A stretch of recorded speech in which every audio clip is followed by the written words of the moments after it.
This is Democracy Now!, democracynow.org, the War and Peace Report. I'm Amy Goodman. And I'm Juan Gonzalez. Welcome to all of our listeners and viewers across the country and around the world. We begin today's show in West Texas, where a gunman killed 7 people and injured 22 others on Saturday. The injured included a 17-month-old girl. The shooting came less than a month after 22 people were shot dead in a Walmart in El Paso. Police have identified the gunman in Saturday's shooting as 36-year-old Seth Ator. The gunman went on the rampage just hours after he was fired from his trucking job. The deadly string of events began when a Midland police officer pulled Ator over for failing to use his signal. Police say Ator then opened fire using an AR-15 style weapon before speeding away. He then began shooting at random residents and motorists. At one point, the gunman ditched his car and hijacked a postal truck while continuing to shoot random victims. The rampage ended 20 miles away when the gunman died in a shootout with police outside a movie theater in the city of Odessa. Speaking to local TV station News West 9, Shauna Saxton described barely escaping the mass shooter. The gun was coming up, and it was coming at me, and he was looking at his gun, and he was looking at me, and the gun came up like this, and I mean, it was, I freaked out. There's a gun! He's got a gun! In that moment, I knew that it was for me. I knew he was trying. He was going to try to kill me. My thoughts went immediately to my grandson, and I just thought, no way. And I just started swerving and changing and shifting and honking like crazy. And I thought, oh my gosh, what if he shoots through the door and my grandson's in the back seat? He was right there. I don't know how he didn't hit me. There were now 7 people that didn't have the same outcome. And that is, I have no words. I'm so sad for their families. It's unclear how the gunman obtained the AR-15 style weapon. Authorities say he failed a background check, but did not elaborate as to why. A neighbor of the gunman told CNN she reported the gunman to police just last month after he threatened her with a rifle. But police apparently never visited his house because they couldn't find it after it didn't show up on GPS. According to police, the gunman called 911 and the FBI National Tip Line shortly before he began the shooting rampage, but didn't make any threats of violence. While Texas is grappling with the fallout from another mass shooting, 8 new laws easing gun restrictions went into effect in Texas Sunday. It's now easier to carry guns in Texas churches, schools, and apartment buildings. We go to the capital of Texas now, Austin, where we're joined by Ed Scruggs, the president of the board of directors and spokesperson for Texas Gun Sense.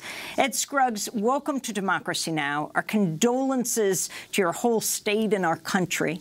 Again, the second massacre within a month. What should we know about what took place and what you believe needs to happen? While the state is reeling from this latest incident, I was really moved by the quotes in your video piece right before this of the woman who barely got away. I think many people in this state feel the same way. It's becoming a crisis. There are people not willing to go out in public, not willing to go to outdoor events, or afraid to go to the movie theater. There's really a sense here that it borders between anger and hopelessness.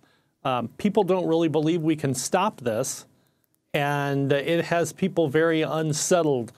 The Odessa incident is terrifying because of its random nature, but also its mobility through 2 cities over more than an hour. I have a really good friend. Her mom was on lockdown a short distance away from where this happened. People believed there was 2 shooters for some time. It was truly terrifying. And just when you think it couldn't get worse than El Paso. So, yeah, it is a big problem here, and we have to do something. Well, Ed Scruggs, considering these latest incidents and the continuing, as you say, public concern about shootings of this type, how do you explain these new laws, which would include such things as now you can carry a gun into a church or synagogue or mosque unless there's a sign that specifically prohibits you from doing that, that allows that landlords are no longer permitted to ban guns in their apartment buildings that they rent to others, or that foster families can now store their guns and ammunition together, whereas previously they were required legally to keep them separate, store them separately? I would say welcome to the Texas legislature, because these laws passed earlier in the year. Our legislative session ended in June. And this came on the heels of the Santa Fe High School shooting last year. So we were supposed to get together and do some things to prevent gun violence, and instead the NRA and the legislative majority just expanded gun rights. This basically happens every session. I would describe the NRA and their forces in the legislature as almost a flesh-eating bacteria, in that they try to get any little piece they can. We don't hear about a lot of those during the session because it's not always big issues they go after. The goal is to expose more elements of the society to firearms. They want to make them more available and available everywhere at all times, and this is how they do it, by these little laws. It really came home to roost after El Paso and now Odessa, because people see that the state government really is not committed to reducing gun violence. They refuse to admit that guns play a role in gun violence, and we see this as an example now. Now, our governor, he has convened a few roundtables. He did after Santa Fe. He did after El Paso, which I took part in those. I believe truly he has an interest in trying to cut gun violence, but from a policy perspective, the legislative majority in the state just isn't there. They can't get their act together. They don't have any room to move. We're hoping now, after Odessa, we might get something, but it'll take a special legislative session, which he doesn't want to call. We'll see. There were some tweets overnight that somewhat cryptic. We have to figure out today, where the governor said he'd like to see swifter implementation of the death penalty for mass shooters. I don't really know how that's going to help anything, but we'll need to look into that. On Monday, the Republican governor, Greg Abbott, seemed to dismiss calls for universal background checks, tweeting, "Not only did the Odessa gunman have a criminal history, he also previously failed a gun purchase background check in Texas, and he didn't go through a background check for the gun he used in Odessa. We must keep guns out of criminals' hands." Also, in 2015, Governor Abbott tweeted, "I'm embarrassed. Texas #2 in nation for new gun purchases behind California. Let's pick up the pace, Texans," at NRA, he said. Ed Scruggs, talk about Governor Abbott. I presume you have met with him. He has said he is meeting with all sides. Talk about these comments. Well, I think what it does is illustrate the juxtaposition between the appealing to the base and then having a rational policy discussion. The tweet was an appeal to the base, a very red meat grand appeal on guns. The comments about background checks, it's a little disconcerting to me. I don't really understand that, because if he failed a background check, but yet we want to keep the gun out of his hands, how do we do that? I know from meeting with the governor 2 weeks ago on the roundtable, there was a lot of discussion about the tremendous holes in our background check system. That's after the El Paso massacre. No, after the El Paso massacre, that we had extensive discussions about how faulty the background check system is, how many holes there are in it, what we can do to plug some of those holes. They didn't go as far as expressing the desire for universal background checks, but there was discussion of a need to plug the gun show loophole, the internet loophole, some things of that nature to stop what they call stranger-to-stranger sales. The governor even said, if you're going to sell a gun like that, how do you know you're not selling a gun to a terrorist or a criminal? Well, exactly. let's plug those holes and at least make it more difficult. We're under no obligation to make it easier for someone like the Odessa shooter to buy a firearm. He failed that first background check. They're not giving us all the details yet, which makes me suspicious. There are so many ways in Texas to get around the background check law that are legal still, and we need to know how he did that, and they need to tell us right away, because we cannot fix this problem unless we know the facts, and the people are demanding that we do something now. So we need to know what really happened. Well, Ed Scruggs, I wanted to ask you about the tweet of another top Texas official. I'm talking about Senator Ted Cruz. The far-right news website, Breitbart, recently ran an article headlined, quote, "At least 25 people were shot, 7 fatally, during the first half of Labor Day weekend in Democrat-controlled Chicago."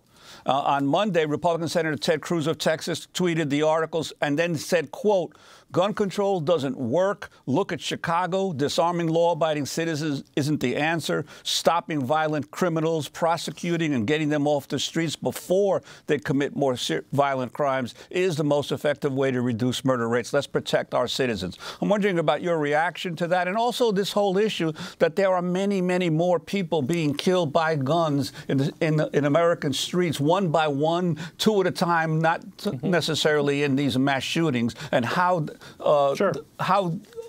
efforts to control guns might respond to that issue. Well, the using the Chicago trope, I guess you'd call it, that's just deflection. You know, just denying the fact that Chicago is right next to Indiana with very, very lax gun laws, that there's actually a railroad of illegal guns flowing up to Chicago from other states. You know, they just never want to talk about that, of course. And to say that gun control doesn't work, well, how would they know? We have this patchwork of laws around the country that makes it so easy to get around things because folks like Senator Cruz won't take the tough votes on federal legislation. Maybe he should think about that. But the issue of violence in the streets and violence in urban areas, of course, it's a major problem. And people do need to realize that far more people die in incidents such as that, as well as incidents involving domestic violence and especially suicide, than they do in mass shootings. But that's the problem that America has in dealing with gun violence. You can't look at it as one type of gun violence here and another type over there. It is a comprehensive solution that is needed to address the overwhelming availability of firearms in every corner of this nation and how easy it is to get around our laws. A gun for every person. You need comprehensive regulation and reform in order to tackle that problem. Ed Scruggs, you have the Quinnipiac poll that just came out. Universal background checks, 93% of Americans want them. Requiring a license to purchase a gun, 82%. Red flag laws, 80%. A ban on assault weapons, more than half the population, 60% of Americans want an assault weapons ban. And at the same time, you have the NRA imploding, being investigated for corruption, one board member after another leaving, the head, Oliver North, forced out, and yet Wayne LaPierre continues to speak directly to the President of the United States. Yeah, that says a lot about our political system and the corruption within it and so forth.